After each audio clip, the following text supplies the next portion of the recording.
আজকে সেই যা হবে। এই মিতুল, ঘুরতে যাবে? হ্যাঁ যাবো। চল তাহলে। তাহলে তোরা একটু দাঁড়া, আমি 1 নাম্বার করে আসি। যা। একদম ভালো লাগে না। এই জিনিসটা কিন্তু খুব খুবই খারাপ। এবার চল তাহলে। চল।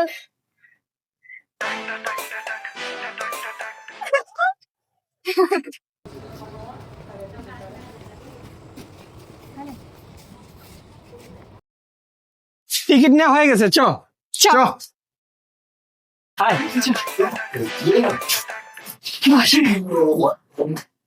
মিতুল, হ্যাঁ আমরা তো গাড়ি ভাড়া, টিকিটের খরচ সবকিছু দিলাম, তুই যা কিছু খাবার কিনে নিয়ে আয়।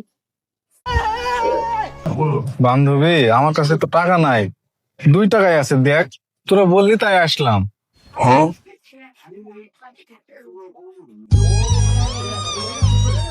फ्लैशबैक। अबे बेटा मौज कर दी, हाँ मौज कर दी वाह बेटे।